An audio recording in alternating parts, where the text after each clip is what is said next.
दोस्तों आज हम जिस मूवी को एक्सप्लेन करने वाले हैं उसका नाम है फ्लाइट। मूवी के शुरू में हम एक पायलट विप को देखते हैं। विप की अपनी वाइफ से सेपरेशन हो चुकी है और उसका एक बेटा भी है। वो 2 रातों से ड्रंक है, उसने बहुत शराब पी रखी है और 2 दिन से वो सोया भी नहीं है। अब वो ऐसा नशा करता है जिससे उसे नींद न आए। विप एयरपोर्ट पर जाता है और जहाज़ टेक ऑफ करता है। मौसम बहुत ही ख़राब है। जहाज़ में उसका को पायलट मौजूद है। विप उसे बताता है कि मैं 2 रातों से सोया नहीं हूँ, मेरे सिर में दर्द भी है।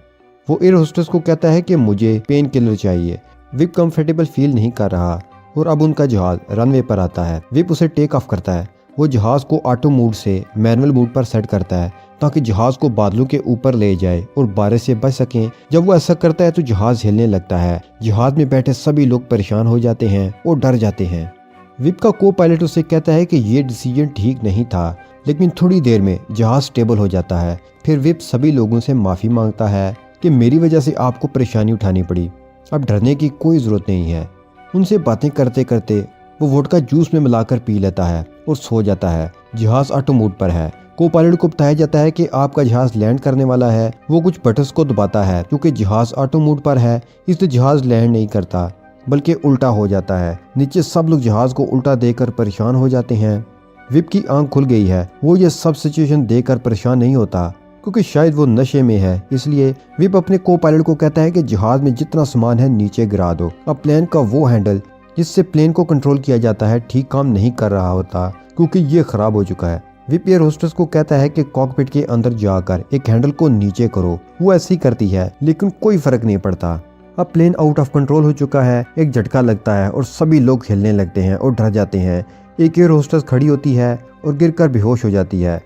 दोनों पायलट्स प्लेन को कंट्रोल करने की कोशिश कर रहे हैं लेकिन कोई फायदा नहीं। प्लेन अब जमीन की तरफ आ रहा है और क्रैश होने वाला है। सब लोगों को लगता है कि वो अब नहीं बच सकते और पैनिक हो जाते हैं। विप को लगता है कि अब इन सब का बचना मुश्किल है तो वो एक मैसेज रिकॉर्ड करता है जिसमें वो कहता है कि मैं अपने बेटे से बहुत प्यार करता हूँ। विप फिर से प्लेन को कंट्रोल करने की कोशिश करता है। प्लेन आहिस्ता आहिस्ता घूमने लगता है।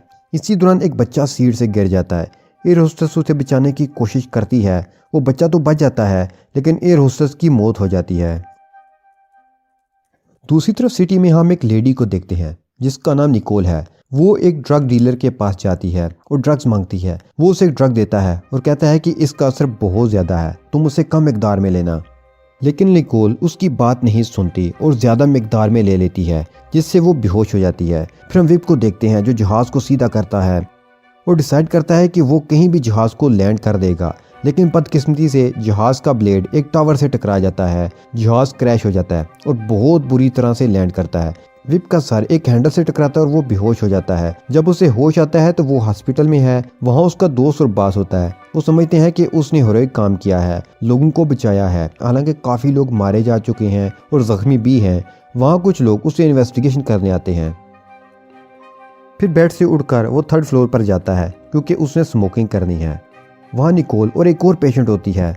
निकोल हॉस्पिटल में थी क्योंकि उसने ज़्यादा मिकदार में ड्रग ले ली थी। अब दोनों आपस में बातें करते हैं और उनकी दोस्ती हो जाती है। विप निकोल से उसके घर का एड्रेस पूछता है और कहता है कि मैं तुमसे मिलने आऊँगा। उसके बाद विप डिस्चार्ज होकर घर चला जाता है। उसका बॉस उसे कॉल करता है। वो उसे कहता है कि तुम्हारी ब्लड रिपोर्ट में आया है कि फ्लाइट के दौरान तुम नशे में थे। उसे ये भी बताता है कि हमारे ऊपर केस हो गया है इसलिए मैंने एक लॉयर को हायर किया है। उसका बॉस नहीं चाहता कि किसी भी कीमत पर लोगों को ये बात पता चले कि उसका पायलट नशे में था, क्योंकि अगर ये सच सामने आ गया तो उसकी एयरलाइन बैन हो जाएगी और बहुत ज़्यादा नुकसान होगा। विप ने खुद से वादा किया था कि वो अब अल्कोहल नहीं लेगा लेकिन वो फिर से अल्कोहल लेना शुरू कर देता है। फिर वो निकोल के घर जाता है। वहाँ उसका मालिक मकान उसके साथ ज़बरदस्ती करने की कोशिश कर रहा था क्योंकि निकोल ने काफ़ी महीने से घर का रेंट नहीं दिया था।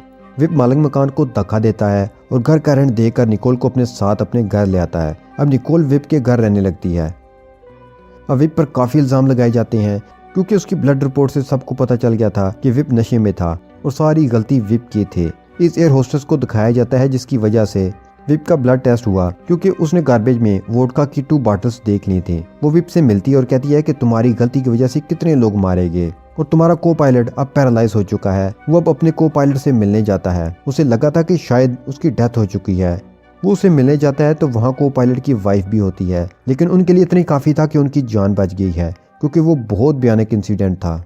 निकोल अब विप के साथ रह रही है। वो कहती है कि तुम्हें इस नशे की दुनिया से बाहर आना चाहिए। वो उसे रिहैब सेंटर लेकर जाती है। निकोल वहाँ बेटर फील करती है, लेकिन विप इंटरेस्ट नहीं लेता और उठकर आ जाता है। निकोल जब घर आती है तो देखती है कि विप गैराज में है और ड्रंक है। वो उसे समझाने की कोशिश करती है, लेकिन वो उसकी एक नहीं सुनता। उसे गुस्सा आता है और वो निकोल को जाने का कहता है। निकोल अब विप का घर छोड़कर जा चुकी है। अगले दिन विप सोकर उठता है और नशे का असर खत्म हो चुका है।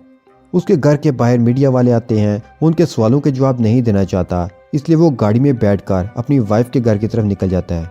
उसकी वाइफ उसे देखकर ज्यादा खुश नहीं होती, क्योंकि वो बहुत ज्यादा शराब पीता है। विप का रिलेशन अपनी वाइफ ही नहीं अपने बेटे के साथ भी ठीक नहीं होता, इसलिए वो नहीं चाहते कि वो यहाँ आए। विप वहाँ से चला जाता है और जब वो डोर खोलकर बाहर जाता है तो मीडिया वाले वहाँ भी आ जाते हैं। वो उसे प्लेन क्रैश वाले इंसिडेंट के बारे में सवाल करते हैं। वो स्टिल नशे में था तो वो उल्टे सीधे जवाब देता है। न्यूज़ चैनल पर आते हैं और उसका केस वीक हो जाता है। इसका बॉस कहता है कि 2 दिन बाद तुम्हारी कोर्ट में हियरिंग है और मैं तुम्हारे साथ ही रहूंगा ताकि तुम मजीद ड्रंक ना हो सको। हियरिंग से 1 दिन पहले उसे कहीं से शराब मिल जाती है और वो पी लेता है। सुबह जब उसका बॉस अपने आदमियों के साथ उसके रूम में आता है तो वो देखता है कि विप बेहोश है। आज उसकी हियरिंग भी है। वो उसे ऐसा नशा देता है कि जिससे वो एक्टिव हो जाए। अब विप बिल्कुल ठीक लग रहा है, जैसे उसने कोई नशा ही ना किया हो। उसके लॉयर और बॉस ने उसका केस स्ट्रॉन्ग किया है। वो नशा लेने के इल्जाम को सच साबित नहीं कर सके और विप इस केस से बरी हो जाता है और सारा इल्जाम उस एयर होस्टेस पर आ जाता है जिसने एक बच्चे की जान बचाई थी। उसने तो हीरोइक काम किया था।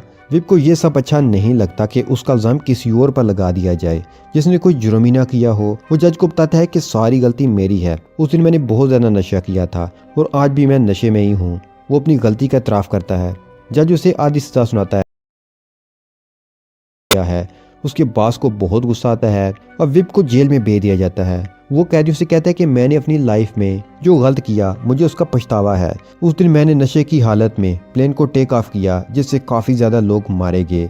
वो ये भी कहता है कि मैंने आखिर में सच बोला, मुझे जेल भी हुई, लेकिन यहाँ आकर मुझे एहसास हुआ कि ज़िंदगी में फैमिली, दोस्तों और आज़ादी की इम्पोर्टेंस क्या है। कभी नशा नहीं करना चाहिए। विप के सेल को दिखाया जाता है जहाँ उसने अपनी फैमिली की पिक्चर्स लगाई हैं। इस सज़ा ने उसकी ज़िंदगी को बदल कर रख दिया है।